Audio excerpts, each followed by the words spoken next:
Test series বিশ্রীভাবে হারের পর অবশেষে ওডিআই সিরিজে কিন্তু খুব সুন্দরভাবে হার মানালো টিম ইন্ডিয়া সাউথ আফ্রিকাকে। তো সাউথ আফ্রিকার সাথে চলা যে 3 ম্যাচের ওডিআই সিরিজ, সেই ওডিআই সিরিজে আজকে ছিল তার 3 নম্বর ম্যাচ। প্রথম ম্যাচ কিন্তু খুব সুন্দরভাবে জিতেছিল টিম ইন্ডিয়া, বিরাট কোহলির সেঞ্চুরি। দ্বিতীয় ম্যাচেও কিন্তু খুব সুন্দরভাবে সেঞ্চুরি করেছিল বিরাট কোহলি এবং ঋতুরাজ গাইকোয়াড়, কিন্তু আনফর্চুনেটলি ম্যাচটি হারতে হয়। বিশাল একটা লক্ষ্যমাত্রা 358 রান, সেটা কিন্তু খুব সুন্দরভাবে চেস করে দিয়েছিল দক্ষিণ আফ্রিকা। আজ ছিল কিন্তু সিরিজের লাস্ট ম্যাচ তথা থার্ড ওডিআই, যেখানে কিন্তু আজকে টস ভাগ্য ফিরল কেএল রাহুলের।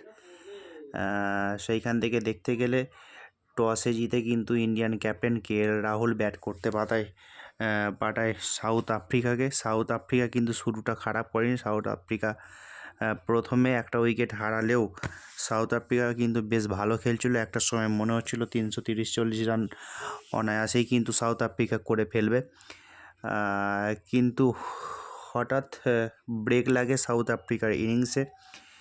যে প্রসিদ্ধ কৃষ্ণা খুব মার খাচ্ছিল, 2 ওভারে অলরেডি 27 রান দিয়ে পেয়েছিল, তার পরের স্পেলে কিন্তু প্রসিদ্ধ কৃষ্ণা পরপর উইকেট নেয়, কুলদীপ যাদব উইকেট নেয়। কিন্তু অপোনেন্ট দিক থেকে সাউথ আফ্রিকার হয়ে কিন্তু সুন্দর সেঞ্চুরি করে বুড়ো হাড় কুইন্টন ডিকক, যে কিনা 89 বলে 106 রানের খুব সুন্দর একটা ইনিংস খেলে আজকে। তার সাথে যোগ্য সঙ্গত দিচ্ছিল টেম্পা বাবুমা, ক্যাপ্টেন সাউথ আফ্রিকার ক্যাপ্টেন টেম্পা বাবুমা কিন্তু 48টি রান করেছিল, মূল্যবান 48 রান।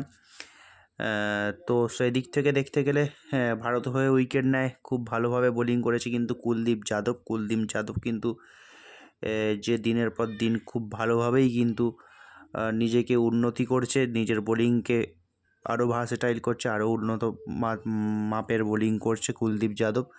আজ কুলদীপ যাদব কিন্তু 10 ওভারে 41টি রান দিয়ে 4টি উইকেট নিয়েছিল। তারপরে প্রসিদ্ধ কৃষ্ণা, যার কথা বলছিলাম, প্রসিদ্ধ কৃষ্ণা কিছুটা রান দিয়েছিল। প্রথম দুটো ম্যাচের তুলনায় কিন্তু প্রসিদ্ধ কৃষ্ণা আজকে উইকেট নিয়েছে।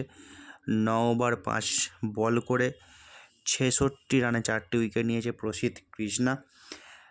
তো এত সুন্দর এত ভালো বোলিংয়ের পর কিন্তু কুলদীপ যাদবের 4 উইকেট, প্রসিদ্ধ কৃষ্ণার 4 উইকেট, হর্ষদীপ সিংয়ের সম্ভবত 1 উইকেট ছিল এবং রবীন্দ্র জাদেজার সম্ভবত 1টি উইকেট ছিল। আমি শিওর হতে পারছি না জাদেজার উইকেট ছিল কি। যাই হোক, এইভাবে কিন্তু 270 রানে শেষ হয়ে যায় সাউথ আফ্রিকান ইনিংস। 10টি উইকেট 270 রানেই পড়ে যায়, যেখানে পুরো 50 ওভার কিন্তু সাউথ আফ্রিকা খেলতে পারেনি, ব্যাটিং করতে পারেনি। 270 রানে অল আউট হয়ে যাওয়ার পর 271 রানের লক্ষ্যমাত্রা নিয়ে কিন্তু টিম ইন্ডিয়ার 2টি ওপেনার ব্যাটার, যারা যশস্বী জয়সওয়াল এবং রোহিত শর্মা, দুজনে কিন্তু ওপেনিং করতে আসে। ওপেনিং করতে এসে কিন্তু খুব সুন্দর শুরু করে। এই সিরিজের সবথেকে সেরা ওপেনিং পার্টনারশিপ তারা কিন্তু আজকে করলো, রোহিত শর্মা এবং যশস্বী জয়সওয়াল, যারা কিন্তু প্রথম উইকেটে 155 রান করেছে। ফার্স্ট উইকেটে 155 রান প্রথম উইকেটে তোলার পর খুব সুন্দরভাবে রোহিত শর্মা খেলছিল 73 বলে 75 রান। রোহিত শর্মা কিন্তু প্রথম ওডিআই ম্যাচেও কিন্তু 50 করেছিল, 57 রান করেছিল, মূল্যবান 57 রান। থার্ড ওডিআই তথা লাস্ট ওডিআই আজকের ম্যাচে কিন্তু 75 রান করেছে রোহিত শর্মা। অপোনেন্ট যে ওপেনার ছিল সেটা হচ্ছে যশস্বী জয়সওয়াল, কিন্তু লাস্ট পর্যন্ত নট আউট থেকে যায় 121 বলে 116 রান। যশস্বী জয়সওয়াল কিন্তু তার জীবনের প্রথম 100 ওডিআই ক্রিকেটের প্রথম 100 আজকে করলো সাউথ আফ্রিকার বিরুদ্ধে। এবং যার কথা না বললেই নয়, সে হচ্ছে বিরাট কোহলি। কিন্তু দেখে একদমই মনে হচ্ছে না তার বয়স 35+ হয়ে গেছে। সে কিন্তু অনায়াসে খুব সুন্দরভাবে ব্যাটিং করছে। ভারতের প্রত্যেকটা খেলপ্রেমী মানুষ কিন্তু অবশ্যই বিরাটের ব্যাটিং দেখার জন্য মুখিয়ে থাকে।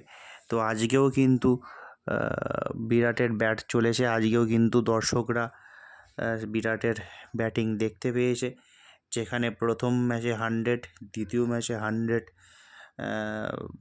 53তম সেঞ্চুরি, 52তম সেঞ্চুরি, 53তম সেঞ্চুরি হয়ে গিয়েছিল।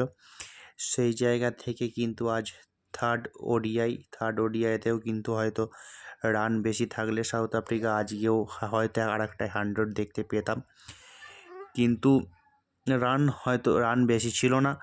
সেই জায়গা থেকেও কিন্তু বিরাট কোহলি খুব ভালো খেলেছে, 65 রান করেছে। এন্টারটেনমেন্ট খেলা একটা, 45 বলে 65 রান, যেটা টি-20 ক্রিকেটে সাধারণত দেখা যায়। বিরাট কিন্তু অনেক কিছুর জবাব দিল এই সিরিজে। অনেকেই হয়তো বলছিল বিরাট কোহলি এবং রোহিত শর্মাকে সরিয়ে দিয়ে নতুন টিম তৈরি করা হোক 2027 ওয়ার্ল্ড কাপের জন্য। তো রোহিত শর্মা এবং বিরাট কোহলি পুরনো হার তারা কিন্তু দেখিয়ে দিল যে বাঘ যতই বুড়ো হোক না কেন, বাঘ কিন্তু বাঘই হয়, স্বীকার করতে কিন্তু তারা ভোলে না। যাই হোক, এই সিরিজে যে খেলা, এই বুড়ো হার রোকো জুটি তারা দেখালো। আশা করি 2027 ওয়ার্ল্ড কাপে তাদের নাম অবশ্যই থাকবে, সেই বিষয়ে কারোর কোনো সন্দেহ নেই। 302 রান, 3 ম্যাচে 302 রান, এবং অবভিয়াসলি ম্যান অফ দ্য সিরিজের পুরস্কার কিন্তু বিরাট কোহলি আজকে পেয়েছে। এবং ম্যান অফ দ্য ম্যাচ অবশ্যই নো ডাউট যাকে দেওয়ার ছিল সে হচ্ছে মেডেন 100 যশস্বী জয়সওয়ালের কিন্তু মেডেন 100 ছিল আজকে। তো ওভারঅল দেখতে গেলে একটা খুব ভালো ওডিআই সিরিজ আমরা দেখলাম সাউথ আফ্রিকার বিরুদ্ধে, যেখানে ব্যাটিং পারফরমেন্সের 100-এ 100% দেওয়া যেতে পারে টিম ইন্ডিয়াকে। বোলিংটা আরও কিছুটা হলেও পরিবর্তন করার প্রয়োজন রয়েছে। যাই হোক, ভিডিও শেষ করছি এখানেই। আমার চ্যানেলে আরও অনেক মূল্যবান তথ্যসহ ভিডিও দেওয়া রয়েছে ক্রিকেটের, দেখতে থাকুন টুইন্স ম্যাজিক।